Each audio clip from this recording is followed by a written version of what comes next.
Hey everyone, welcome back. Today we're going to talk about my labor and delivery story, although he was there. But if you're interested, keep watching.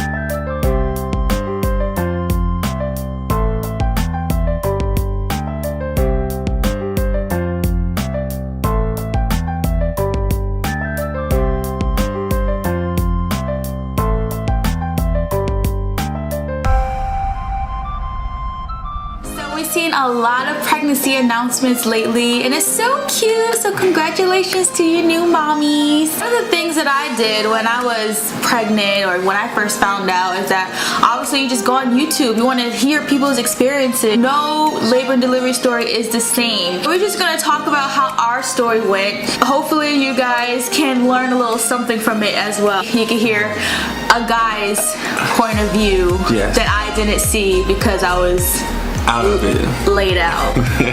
So to begin with, throughout my pregnancy, I took weekly photos. I had like 5 pregnancy apps. He signed up for emails. I think we still get emails, even though Makenzie's too. We still get updates of how her attitude changes and all that stuff. They're always on point. Throughout the pregnancy, by 35 weeks or 30 weeks, I was over being pregnant.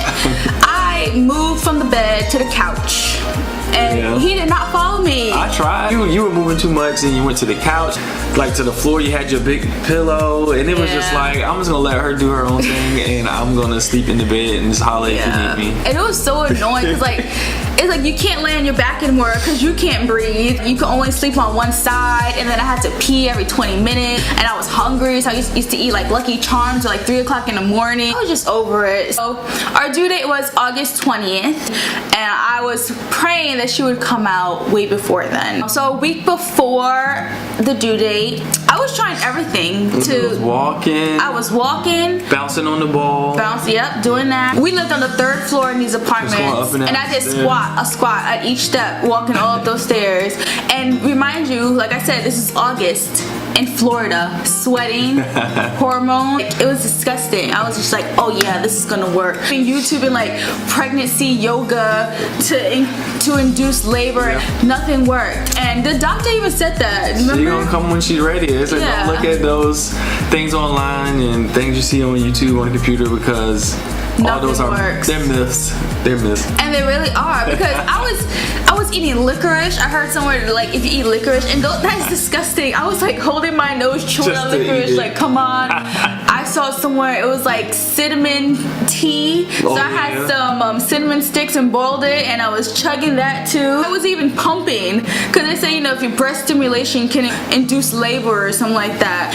Nothing worked. If you guys are, let's say 39 weeks pregnant and you're just over it, the baby's gonna come when the baby's ready. A week before the due date, I started leaking. I was just like, whoa, like, is this my water? And you know, when your water breaks, you know, you have to go to the hospital right away. So we went to the hospital. They checked me and they saw the fluid. I was there for like 5 hours. Like, oh, it's normal, go home. But then remember that lady across? Was that day? That was that day. So this lady, oh man, obviously there's curtains so we don't see anything, but we just hear this lady like screaming on top of her lungs. And this is triage. This is not even like, you know, the delivery room. And we're just like, oh my gosh, like, and it was freaking me. I'm like, oh my god, is this gonna be me? Like, the nurse or doctor that checked me to see if I was dilating any, I don't know who that lady was, but she was the worst person ever. Like, she was just like, she was, and I think you saw my face. I was just like, yeah, that was. And then that's when we heard that lady, because she went and checked her, and she was just like, why are you doing this to me? My doctor doesn't hurt me this bad. And they're like, she's 8 centimeters. She's about to give birth. And they're like, how many kids do you have? She's like, this is gonna be my 5th boy. We're like, yo, this is real. I was like, And all then she right. was like, she wanted to get some medicine, but it was like, she's No, too it's far too along. late. She wanted some medicine. She's like, I need medicine. It was like, no, you too far along. That was scary. And then we went home after that. Yeah, they had us do a sonogram to make sure it wasn't my water. And turns out it wasn't. And the doctor was just like, oh yeah, you're not gonna make it another week. 1 week later. August 20th came, I was still pregnant. And I was just like, yo, like, come out. So August 20th nighttime, everyone went to sleep. I was still having contractions. Started to get a little bit stronger. I was still bouncing on the ball. Like, you know, I hate to like wake everybody up and then go to the hospital and like they send me home again. We told everybody to stay, and just me and you went. Yeah, so like I woke him up. He was snoring so loud. I remember it because it was just pissing me off. I was just like having a contraction. I'm just like, oh, look at him sleeping all nice, and I haven't slept in weeks. It was like 3 a.m. We decided to get our bags together. I had my backpack. Yeah, he had his backpack, I had my backpack. If you guys have any questions about what you should put in your bag, you should leave a... I went to the dollar store and got a bunch of snacks and just put them inside my bag. Those hospital snack machines are expensive, so... Were they? I had my own food. I was good. Yeah, he was good while I was in labor. So when you're in labor, you can't eat Man. or drink. All I had was ice chips. So like on the drive there, it was so many bumps in the road and I was having contractions and I was just like, oh, like I was in so much pain. But once we got there, we had to wait again. Like they don't see you right away when you're like, oh, I'm having a contraction. They make you wait. The nurse checked me and then she was like, okay, a doctor's gonna come back. So like, you know, I was still having contractions. They came back and the doctor was just like, well, it seems like you're not in active labor. It says the nurse said you're only 1.5 centimeters, so the only thing we can do right now is let you walk around for like a couple hours. And while she's telling me this, I'm like having a contraction and she's like, it seems like you're in pain. No shit. Really? Yes, And then she checks me again, and this is all within like 10 minutes.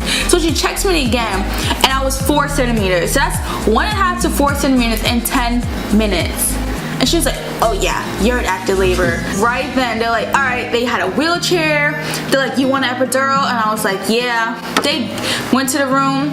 Biggest fear was I'm scared of needles, shots, blood. I'm scared of everything. Like I would pass out. The epidural, I didn't even know they were doing it yet because they were just talking about it and they put like the tape on your back, like covering everything. And then they pulled out this long like needle. I didn't see it. I know how she is with needles, so I'm like, oh my gosh. So I try not to react to how big the needle was. And he's like talking to me like he's like a coach.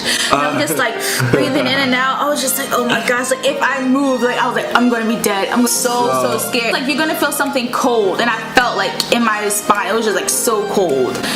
And then they taped it up and they're like, all right, we're done. But like I can only stay on the bed. From there, that's when you was locked down. Yeah.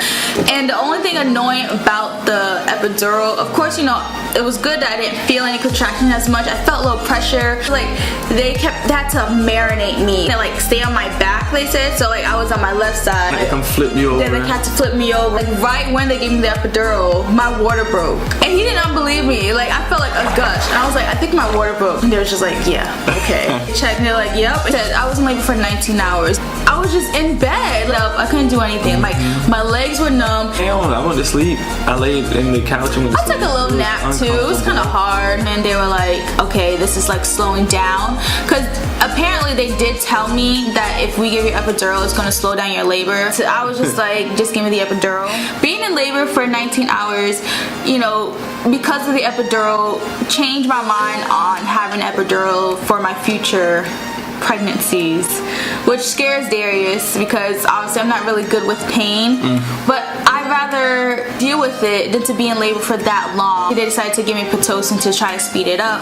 At around 3 o'clock, that's when I was around 8 centimeters. At 4:30, I was 9 centimeters, and I basically kind of stayed there for a while. I'm, you know, dilated, but the baby is not all the way down or positioned right. From 4:30 till about like 8:30, I think that's when I probably started pushing. Right, a little later than that. Really? You think so? You didn't push for no longer than 10 minutes. Either way, we were playing Pandora. I was like, I want a nice. I think Michael Jackson was playing. The doctor kept coming in and out, and he was like, how many babies he delivered that day? He said like 19 or something. Yeah, it was something crazy. He was just like it's so crazy for doctors. They literally like come get the baby. All right, see you tomorrow. You know, shout out to all you doctors that deliver babies. Like, yeah. So I started pushing. Darius had one leg, my mama had the other leg, because I could not feel my legs at all. I couldn't lift them up or nothing from the epidural. You know, whenever you feel, you know, a contraction coming, just push like you're having a bowel movement. That's what they always tell you. I was like, oh, okay, got that. They asked me, they're like, do you want a mirror so you can see? And I was just like, I kind of wanted it, but then I was just like, I don't want to pass out, you know? So I was just like, no, not right now. But yeah, it was something else. Before they were gonna ask her to start pushing, I'm walking from this side of the bed to this side of the bed. So usually when he's checking her, like she's like you can tell like she's in pain.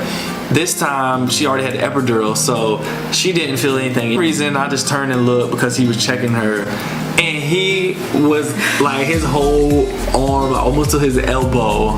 He was just like, oh yeah, she's almost ready. I was like, oh my god, because she started pushing and he left and came back. Oh yeah, that was the scary part. So he left and left with a nurse. And I was just like, oh, do you deliver the baby? She's like, oh no, I don't catch. No, I don't catch. I'm pushing and she was like, you got some time. It's like Makenzie had like a whole bunch of hair, so it's like a little bit of hair coming and then it goes back.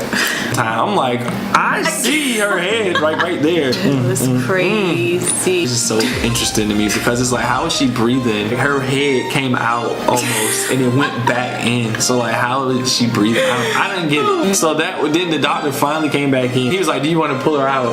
Oh yeah. Because just Mackenzie's head was out. That's it. And so it was like, push when the contractions comes. She pushed until Mackenzie's head was out. And then it was like a break. I'm looking and it's just her head out. He was like, the shoulders is like the hard part. So he was like maneuvering, like twisting her around. Like then her shoulder finally came out, and then when the shoulder came out, then everything came out. And as soon as she comes out, she poops everywhere. Oh yeah. You want to pull her out? And I was like, where? I'm like, where? And I just felt it so warm, which was obviously Makenzie. And I was just like, oh! And I pulled her out and put it on my chest. And she started pooping. Then I cut the umbilical cord. Wasn't you kind of hesitant? Yeah, because I'm left-handed and I don't like to deal with scissors. You know, left-handed people, sometimes the scissors, if they're not new scissors, then they don't work that well for left-handed people. You wouldn't get it because you're not left-handed. Okay, left-handed people, leave a comment below. Certain scissors, they don't work right for left-handed people. Right. Trust me. And then he like took Makenzie, wrapped her up, took her over to the thing. Took the baby, and then I still have to stay. Like I couldn't even like hold Makenzie for that long because they had to like clean her up, I guess, because she pooped. So I had to deliver the placenta, and you know I felt fine after that. I was just, and then he was like, push one more time, and I was like, oh, am I delivering the placenta? He was like, yeah, and I was just like, and I just pushed. Like I did not feel anything at all. You told me, you was like, go take pictures. So I walked in to go take pictures. I'm taking pictures of Makenzie. You were like, is she cute? Is she cute or something? And I like turned around to look at you, and you were like on the bed still, on the edge of the bed, and it was just very graphic. Everything was very graphic, and I shouldn't have turned around and What's looked. graphic? Because that's what they were sewing. They were sewing you up. They were stitching you. They did a good job. It was just like blood. But yeah, like everywhere, like everywhere. I'm like, and you didn't see it because they had the stuff. Like you didn't see nothing that was down there. So I got woozy, so I like turned around like, God. I was trying to breastfeed. Trying to do that. Trying to. But well, I'm gonna have another video about my breastfeeding journey. The ups and downs of that. It's been a lot, so she need to get her diaper changed. So they looked at me, they're like, okay, new dad, time to change her diaper. I'm telling y'all all right now, this is my first time ever changing a diaper, so. Which is, you know, hard to believe. Like, don't you have like nieces and nephews? And I saved it for my own child. So Mackenzie's still the only diaper I ever changed. Wow. And I don't have to change her diapers anymore. Nope. Go Makenzie. Potty train. So after all that, they said I had to pee in order to go upstairs. Like, you know, what is it called? Recovery? General population. What? What are you talking about? General population, that's a prison term. Anyways, I had to pee in order to go upstairs to like recovery and all that stuff. And they're like, all right, time for you to get up. And I'm just like, I still don't feel my legs. Like, how do you expect me to get up? Okay, well, do you want us to help you go to the bathroom, or do you want us to bring the toilet to you? And I was like, bring the toilet to me. Like, I literally can't feel my legs. Doctors trying to hold me up, trying to get me out the bed. Remind you, I was in bed for like 19 hours. No food, only ice chips. Like, I I just gave birth to a child, a 7-pound, 11-ounce baby. I stood up and I was like, I'm gonna faint. And they're like, ah, you're so dramatic. And I was just like, Doom.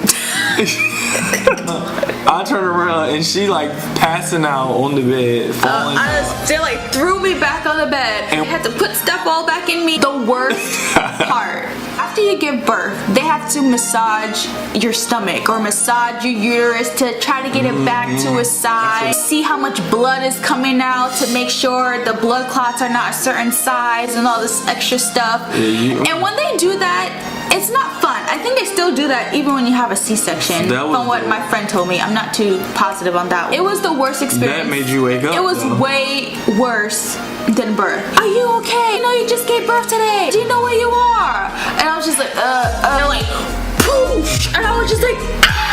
So after that happened, we were finally good to go. She came out 8:48, and then we probably got upstairs by like 12. It was a couple days. Yeah, Makenzie was born August 21st at 8:48 p.m. and she's been rocking our world since, making us going crazy, happy, smiling, and even crying. If you enjoyed our labor and delivery story, if you guys have any other questions, feel free to comment below. I'm really open about anything. But we all wish you guys a healthy pregnancy, healthy delivery. Hit us up if you have any questions. Make sure you like, comment, and subscribe for some more videos. Also, follow us on Instagram at the James Bond. Until next time, peace. Peace.